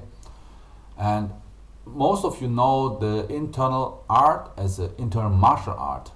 Martial art like Tai Chi Chuan or Wudang or Xing Yi Chuan is very well known in the West from also different schools, and the Wudang tradition or the Wudang Pai, they also include this 3 martial arts, Tai Chi Chuan, Wudang, and Xing Yi Chuan. But in fact, everything we can do is internal art if we practice it internally. So let's start here with the first point, is the meditation. Okay, meditation is such a general term which can be broken down into several parts or several departments. People in the West know meditation as sitting down and breathing technique, and focusing the mind. Actually, focusing the mind and breathing is 2 different things in the Taoist practices. It's a Tu Na Gong and Yi Gong. Tu Na means breathing. It's a breathing method. So when we are starting with the meditation, I don't like to use the term meditation because it's too general. In Taoist terms, we use the Da Zuo as the big sitting. We're sitting down, but the sitting down can do so many things. I just sit there and I practice scriptures internally. This is not sitting in forgetfulness, which is called the Zuowang, or Jing Zuo, sitting in stillness. These are all different types of sitting practice or internal practice. That's why instead of meditation, I like to use it as internal practice, internal or Neigong. Internal work or internal practice is called a Neigong because it's practiced internally. Like a Qigong. Qigong is also energy work or Qigong working with your Qi. You can do it with movements. Doing all type of movements, like in Tai Chi. Tai Chi, practiced correctly, is always Qigong, but Qigong is not necessarily Tai Chi, right? Tai Chi Chuan. So Qigong can also be practiced in stillness, like Zhanzhuang or sitting. If I sit down or lie down, I can also practice Qigong if I focus my mind. Use the Yi Gong, I focus the mind. Yi is the mind. And I use the breathing. This is the 2 major factors for internal practice, or the Qigong or internal methods. Is the breathing. I need to breathe in harmony. I need to have a harmonious breathing, inhale, exhale. And the focus of the mind. And I can use my mind to do a lot of activities while my body is still. So that's why it's called stillness practice or Neigong, because you do your activities internally. You work inside. For example, you can do incantations practice, or many people, they sit and practice their forms, their Taiji form, and because they use the mind very focused, if they practice it with movements, it's all of a sudden it gets so much better. Why? Because they use the mind to practice and not only repeat the movement like a robot. If I use the mind, I can do a lot of things with this. If I sit in stillness, I can relax. I can harmonize my breathing, so my body is open. I'm open and still. So I can use my mind, either focus on the breathing, which is called the Tuna Gong. We can focus on the breathing, and then therefore we gain qi energy. It's called the qi chang. Qiang, it's strong energy body. This is then qigong practice, right? So internal practice is can we use for qigong practice. But I also can use the internal method, sitting in stillness or standing. Also, I can stand in any position and recite my incantations. First step, of course, is to memorize that. I memorize the incantations so I can practice them. I recite them internally. And this is also a major basic practice for the talisman practice, reciting the incantations internally every day for many times, maybe 40-50 times a day, for 40-50 days, and then we can also do our gain our skills, or develop our skills.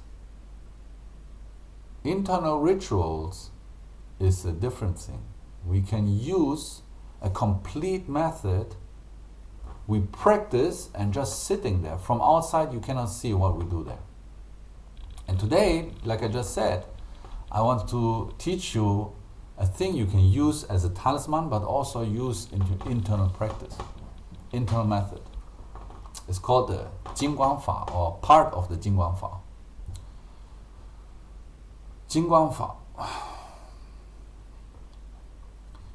The internal rituals, they can be, this is only a major and general description of what is internal arts. We can also go into more details, but I think the time is also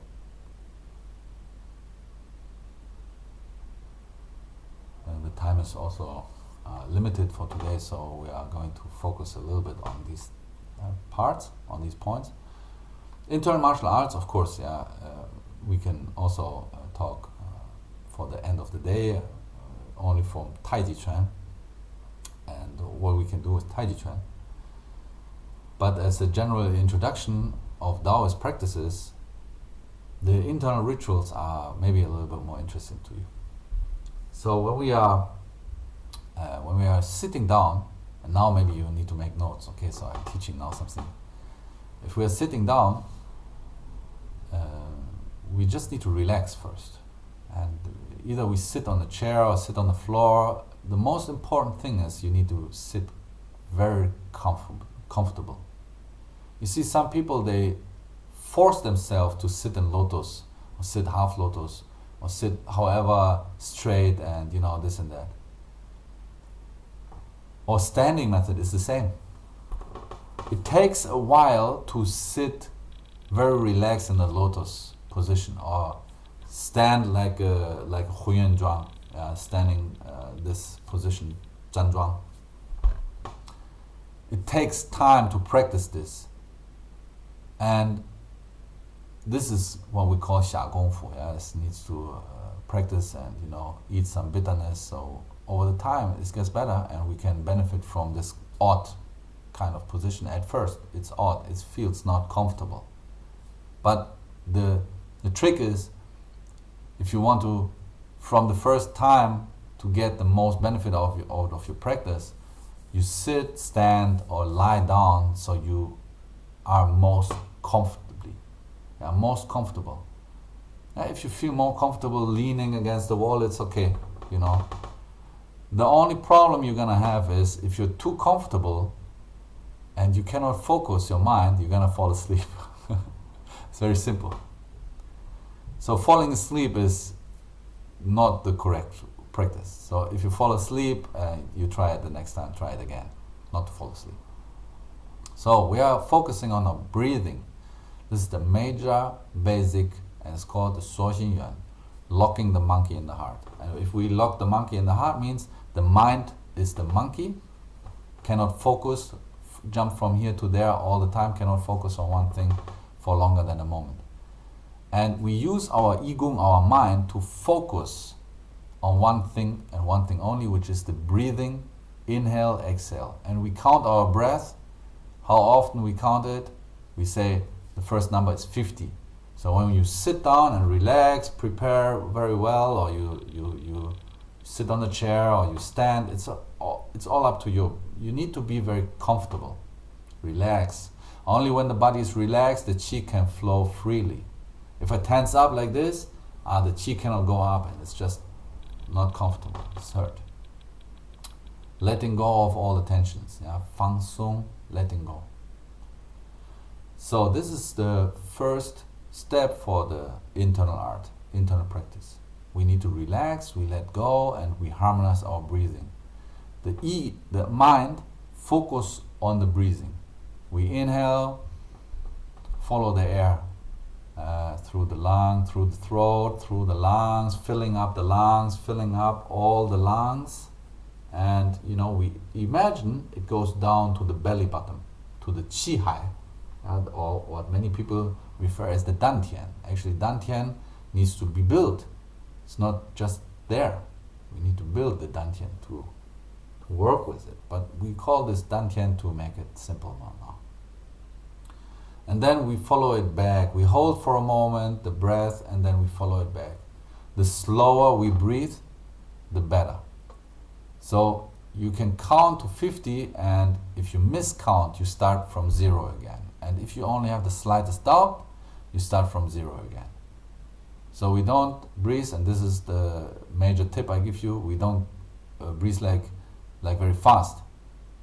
We breathe very slowly, and every time we only count one number, not like repeat the number over and over in our mind. This is not focusing on the breathing. This is just repeating the numbers in our mind. Okay, so we don't want to do that.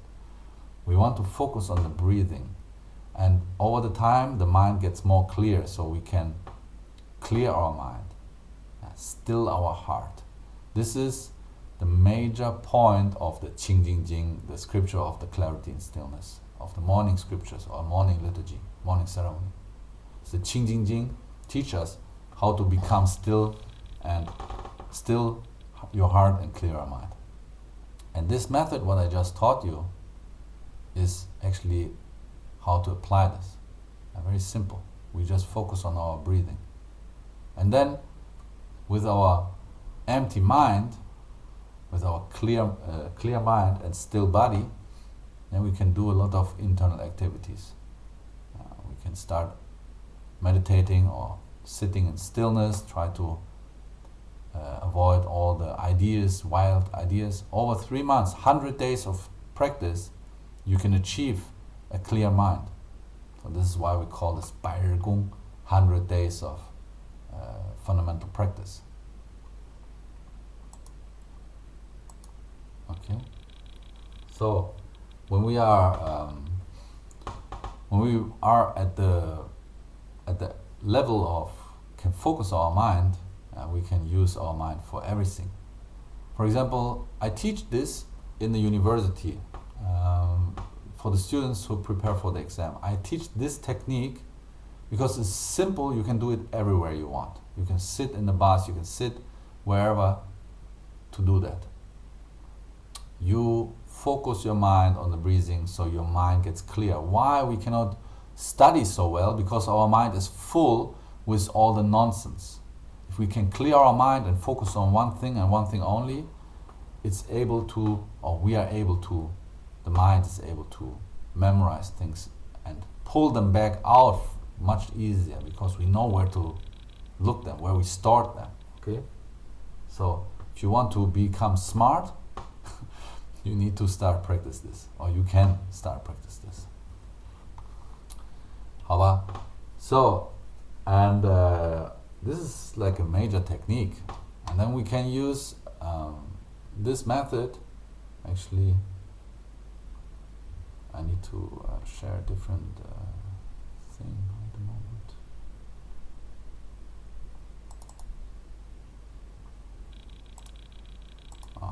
Yeah, okay, so hello. Okay, I'm going to share a whiteboard.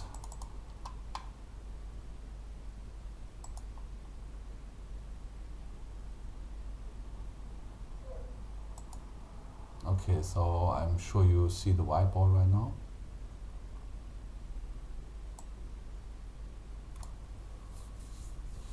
Okay, so some of you want to learn a specific technique of talisman. Okay, so I teach you one very common technique and very well known. Maybe I have something beside me where it's on there right now. Maybe not. Okay, there's a lot of items, Daoist things around me, so sometimes I think I should show that. But in the manual of the fundamental class, we also learned that part as the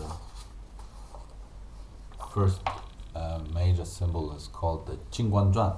And Jingguan Zhuan, we now can learn how to draw it. So you can just draw it with me together. I hope everybody can see.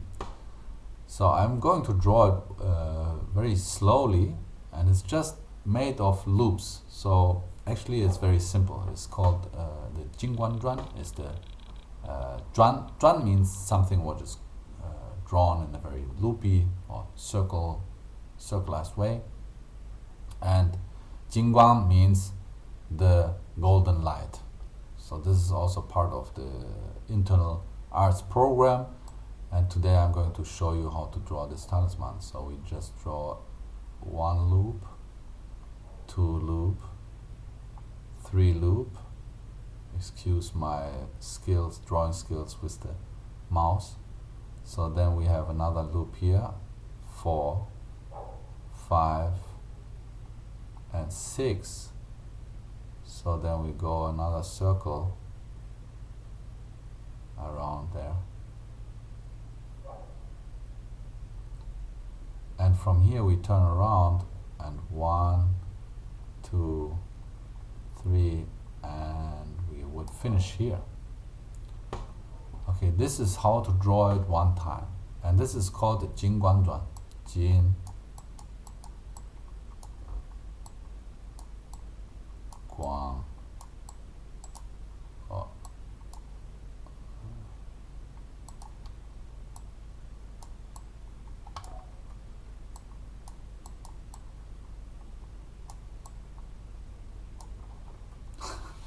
I hope you can read that. Jingguan Zhuan. So of course this practice needs to first learn and just practice regularly. The drawing with the brush, usually we don't use this type of brush. I don't know why I have it here right beside me. We use ink brush and hold it like this to draw in a very straight way. Don't draw it like sideways. Usually we draw it like this, circle, circle, circle, circle. You can practice this, and this symbol over the time gets better and better, and it will help you also to cultivate the Jingguang, the golden light.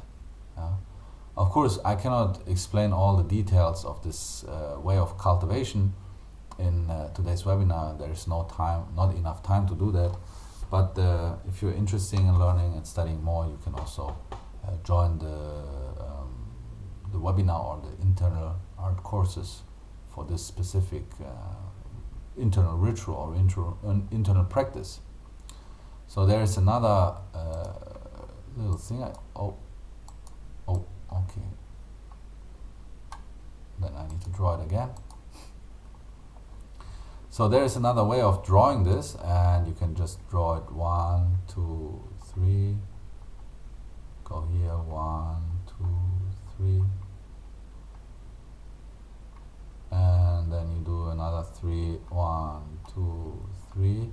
And instead of stopping here, you just go back here and draw it again.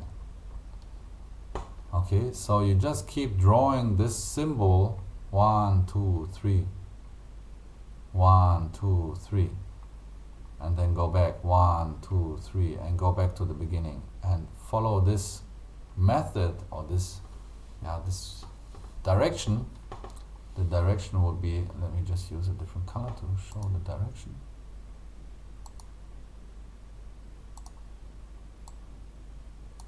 This way. This way. This way. This way.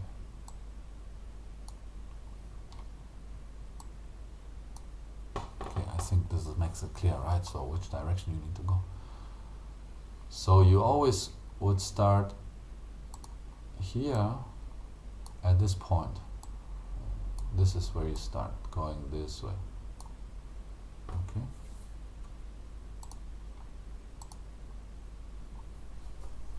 So maybe you like to do a screenshot of this, if you like, or if you haven't got a piece of paper, just make a photo with your phone. So this is called the Jingguan Zhuan, and the Jingguang means the golden light. So as we just learn how to focus our mind, you can also use this technique to, or this seal or talisman, to draw in your mind. This is also a way of practice. I would always recommend to practice this on the paper first, for like at least a couple thousand times before we use this on something, you know, in our mind, or because we need to learn how to draw this correctly. Otherwise, it will not have the benefits. Okay, so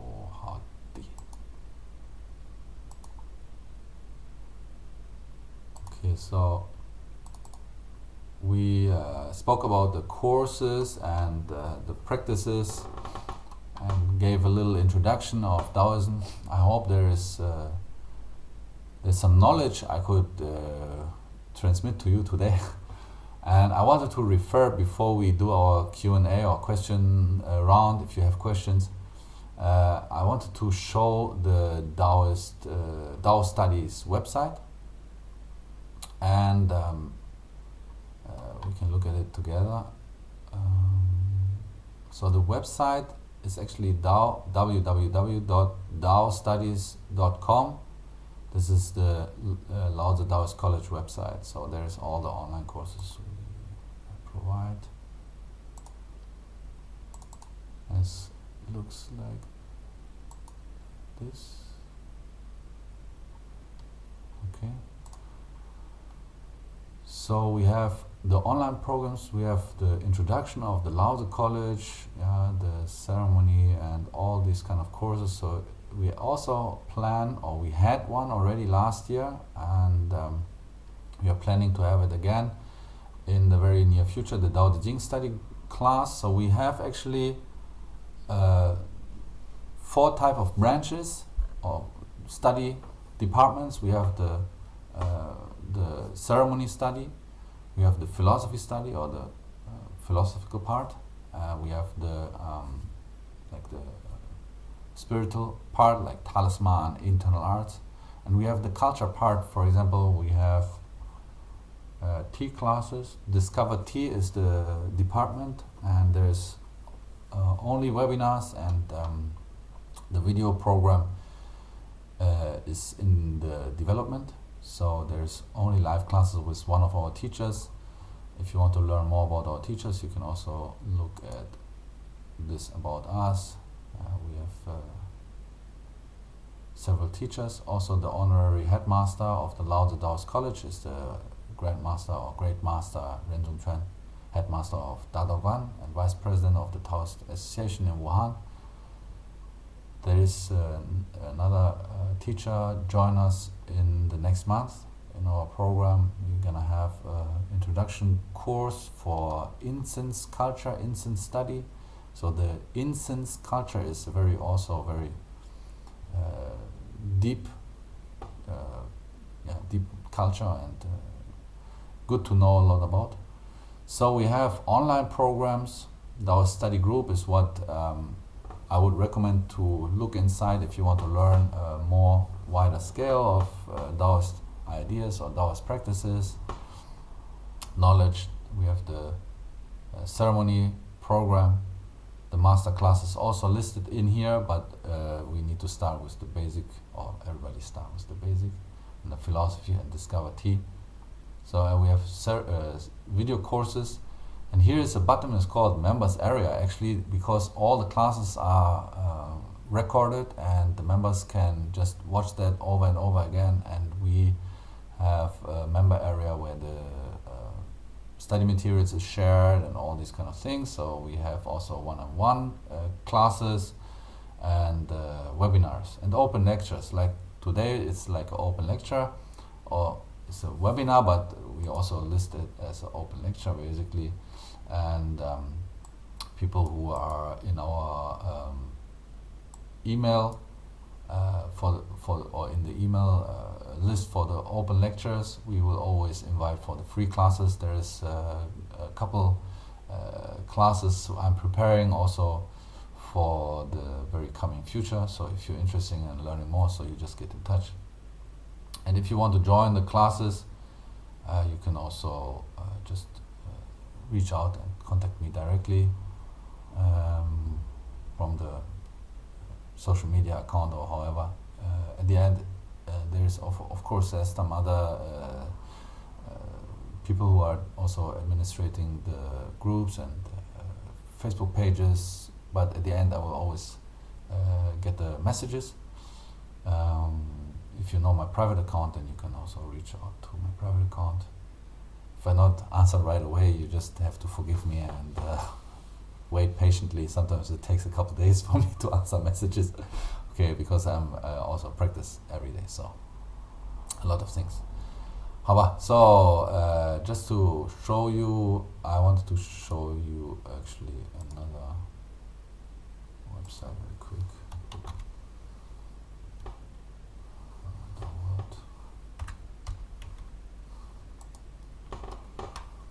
Okay, this is the blog, and if you haven't seen that, this is called dao-world.org, and here we have a lot of content for Daoist knowledge, Daoist calendar, scriptures, such things. So you can have a look and subscribe so you can always get the new posts.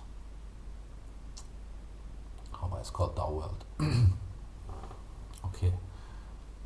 Thank you for your patience. And if you like, you can just you can answer questions, of course. I answer questions, and you can ask questions if you like. Yes, you can just unmute yourself. Yeah, hi. Hello. My question is, could you describe a typical day on the course? Because it's quite long, right? It's like 6 hours a day or something. So could you explain what happens in that day? Yeah, so maybe 6 hours is not enough for study. This in the short term. So there is basically morning ceremony every time the students come here. There is morning ceremony here every day in the Yuzhengguan. So the students who come here for this specific program, they can also join the morning ceremony. If they can practice it, they can just take part of it, or they just watch it and look at it, or just look and be the audience. And then there's classes in the morning, classes in the noon, classes in the afternoon, and classes in the evening. So every day I have like 4 classes, and in the evening there is basically like free practice.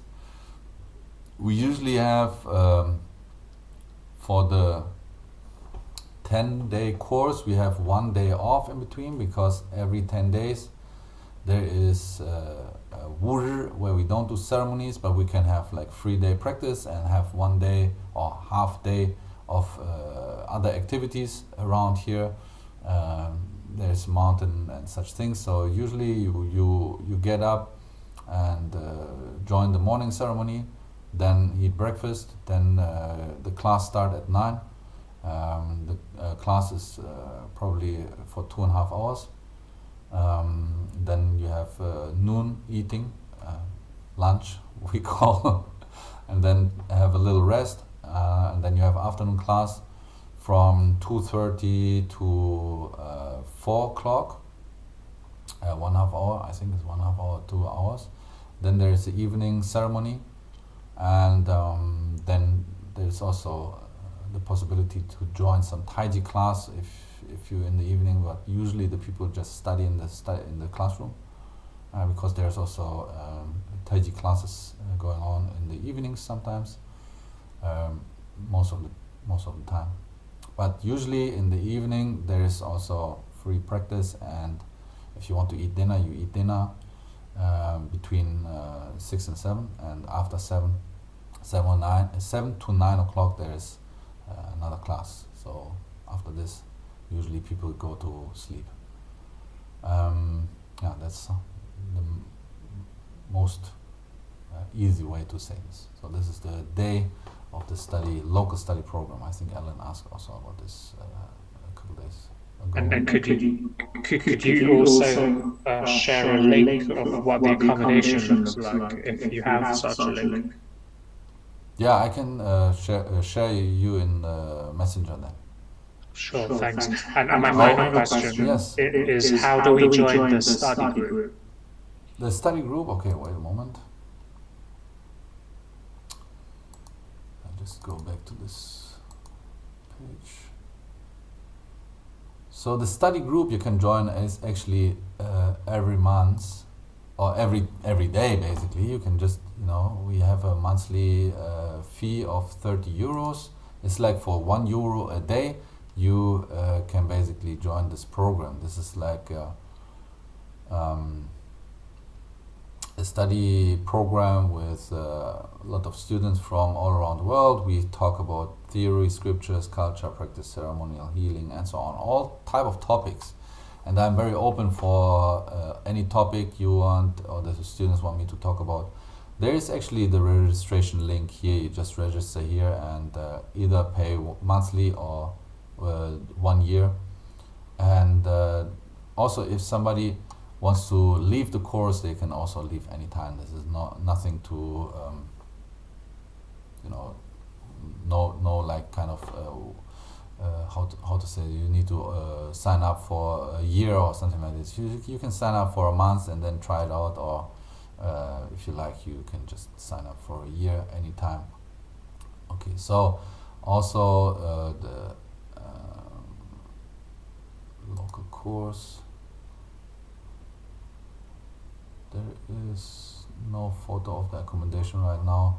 So, but the accommodation is also limited because we have only limited beds, and to sign up for the course is not necessary to get the bed, but there is also accommodation for like cheap money nearby, like a hotel, not so expensive. There are hotels also more like in the higher range, so it doesn't, it depends on what the people need. So this is actually, I can try to send you some photos of the accommodation later. Okay, Maya, thank you for joining. Okay, she's already gone. She just wrote in the message she needs to go. Okay, so if there is any more questions, we can just answer the questions if you have.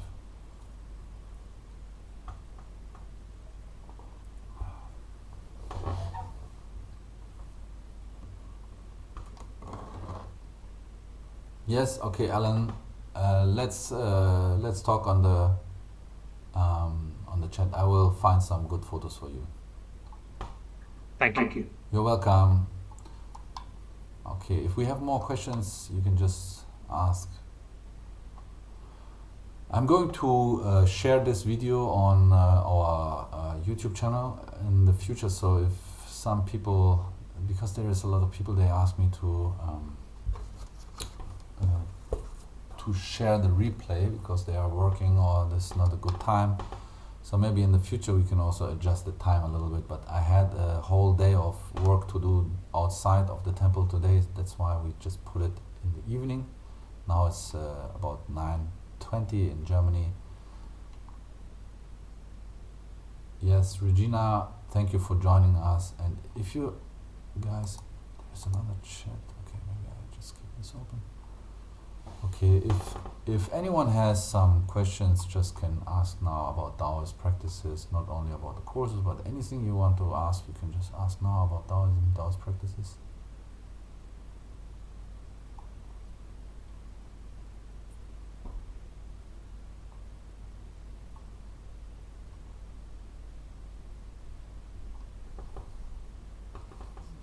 That's the awkward silence now. Okay, wonderful.